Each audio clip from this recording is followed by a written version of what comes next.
Recently, when meeting with the couple, one of the questions that they asked is, will my children have to pay taxes on the accounts that they inherit? You see, they had done a great job saving up and accumulating money, and they didn't plan on using all of the money. So the money that they didn't plan on using, they wanted as much as possible to then transfer to the children versus going to the IRS. They're going to be really frustrated if it's all going to the taxes to the IRS. I'm Karen Garner, part of the All-Star Advisor team with Roberts Wealth Management. If you're planning to pass money on to your children or to friends or to nieces or to nephews, today we're going to talk about the different account types that you could potentially be passing on. We're going to go through the account types and talk about, will they get taxed? If they will get taxed, how are they going to get taxed? And then at the end, we're going to talk about the different strategies that you could utilize to help keep more of your hard-earned savings with you and potentially keep hundreds or thousands of dollars more with you versus, when I say with you, I guess with your family, versus turning it over to the IRS and taxes. Now, as we go through today's video, a couple of assumptions in the videos. First off, is that you're passing this money on to your kids or to cousins or to nieces or to nephews or to friends or to a brother or to a sister, but not necessarily onto your spouse. That would be handled differently. That's not what we're talking about in this video. So this is an inheritance that you're passing on to somebody other than your spouse. Also, you may or may not owe federal estate taxes, but today we're just going to focus on the account types. Now you might be thinking, okay, I've got a 401k, I've got an individual account, or I've got a joint account, a brokerage account, a Roth IRA, a traditional IRA, and you're thinking of these different account types. But when it comes to how the IRS actually looks at your accounts, the IRS looks at your accounts in three specific buckets. So you can take all of the account types that you have, and if you're, again, looking to pass on an inheritance, maybe to your children, the IRS is going to take those accounts and put them into three specific buckets. The first bucket is the taxable bucket. Now that's going to be your checking, your savings, your CDs, but that's also your brokerage accounts, your individual accounts, joint accounts, trust accounts. This is where your residence would sit or any rental property. All of that goes into the taxable bucket. We're going to talk about how that operates if someone will inherit it. The next bucket there is your tax deferred bucket. That's your 401ks, 403bs, 457s, IRAs like traditional IRAs, rollover IRAs, SEP IRAs, and simple IRAs. Then you've got your tax-free bucket. That's your Roth IRAs or your Roth 401ks or your Roth 403bs. Now, as we go through each of these different buckets, just remember there's always potentially some exception to the rules. So you always want to make sure to consult your financial professional as well as your tax professional in regard to your specific situation. So with that, let's kind of move forward here and start by talking about the taxable bucket. When you pass away, your beneficiaries, again, non-spouse beneficiaries, are going to get what's called a step up in basis. Now, always exceptions to the rules, but let me just really talk from a high level today about how the step up in basis works when it comes to the taxable bucket. So let's just say you're in your taxable bucket in a brokerage account, you have a stock and your purchase price of that stock was $150,000. That's what we call your basis. Now, let's just say over your lifetime, the value of that stock has grown to $400,000. Now, if you're going to sell that stock prior to passing away, you're going to have a $250,000 gain that you're going to have to pay taxes on. But let's just say instead you hold that stock and then you pass away.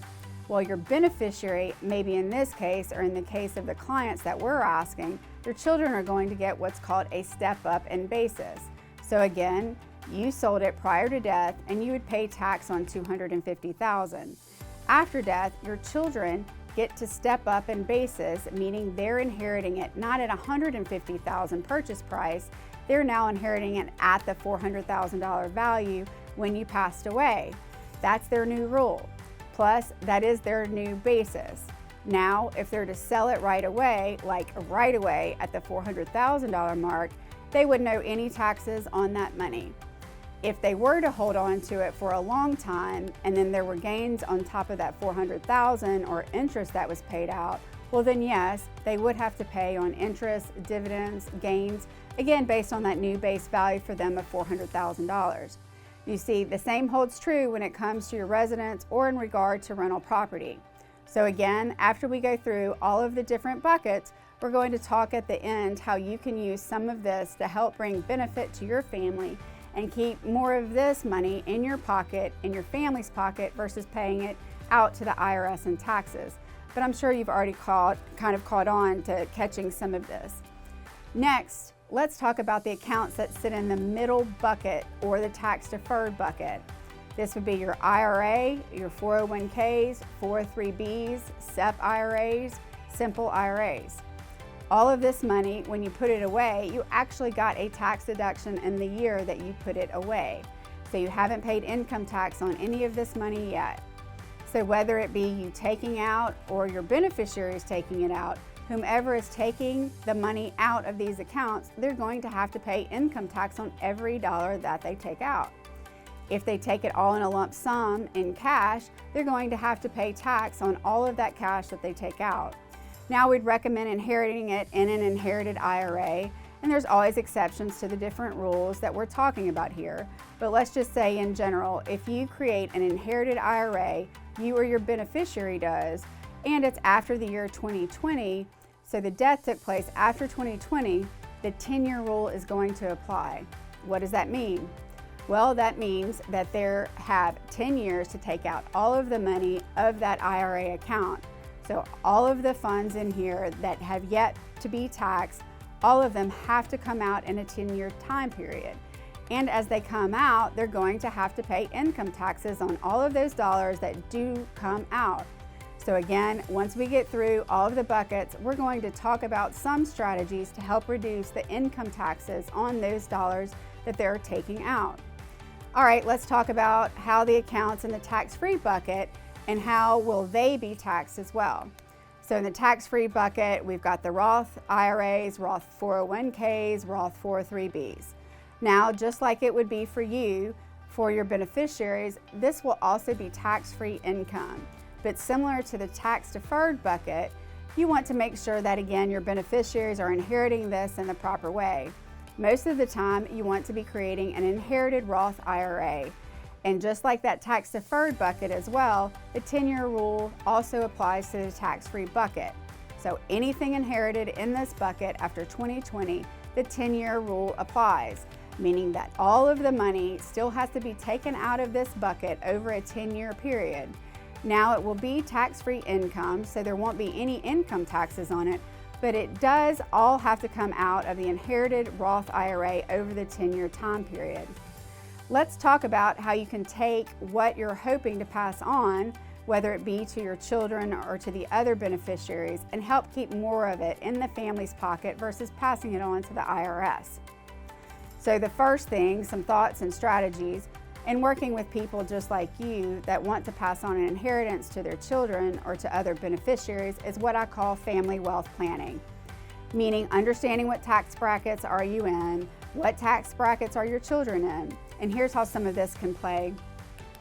Maybe you're in retirement, you're actually in a lower tax bracket than what your children are in. Maybe they're doing really well in life and they're in a higher tax bracket than you are. Well, giving them your IRA and 401ks after you pass away, if you're here from a tax percentage standpoint and they're here, guess what? When you pass away and leave that money to them, you're essentially leaving more money to the IRS. So one of the things you can consider in that standpoint is what they consider or call Roth conversions. Taking money out of that middle bucket and shifting it over to the tax-free bucket. Essentially what you're doing is you're paying your tax rates on that money when you do that shift. You have to pay taxes today. So you're paying your tax rates on that money, but then getting it over to the tax-free bucket when it grows tax-free. And then when it passes on, when you pass away, your children can withdraw from it tax-free as well. Our next one then is maybe, let's say your tax rates are up here and your children's tax rates are down here. Well, then it might not make sense for you to pay taxes in advance like we were just talking with the Roth conversion. However, let's say you have money sitting in that first account, that brokerage account, where you're paying taxes on interest, dividends, and gains.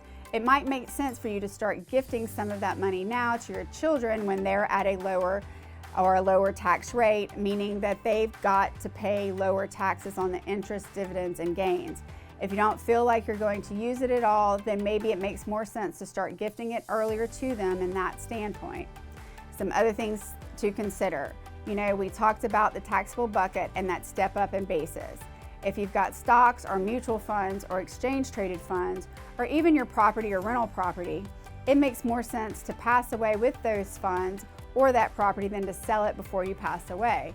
As I mentioned, if you sell it before you pass away, you might owe taxes on any gains that you have versus if you passed away and your children or beneficiaries, non-spouse beneficiaries, inherit that.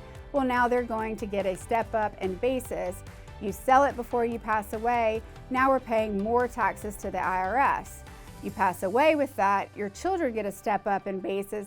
Now they've got a higher value now on that property. They sell it, they're not going to owe any sort of taxes on the gains in that property. The other strategy that I wanted to talk about was the tax-free bucket there, the Roth. One of the strategies here is that it is a tax-free money and tax-free growth. So if they're to do an inherited Roth IRA, and we said yes, the money does have to come out over 10 years, well, one of the things that they would want to consider is letting it grow as much as possible, and in that case, maybe taking out one larger lump sum in the 10th year. Now, depending on the situation, they may or may not have to take required minimum distributions from the bucket in those other years.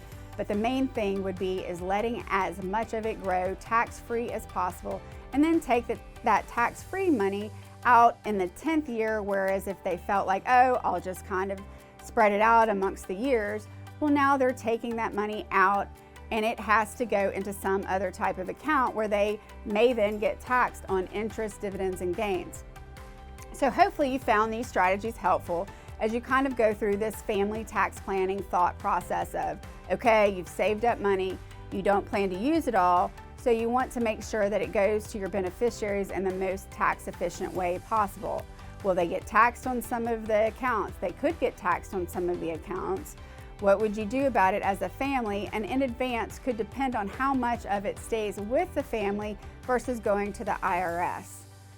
Thank you for joining us today. If you have any topics you'd like us to cover or any questions for us, please email us at info@robertswealth.com. And as always, we want to know what you think. So if you find these videos helpful, please be sure to like and subscribe to our Retire Right YouTube channel. There you'll find our video library where you can watch content on several financial topics. By liking and subscribing, you'll also be the first to receive updates when we release new videos.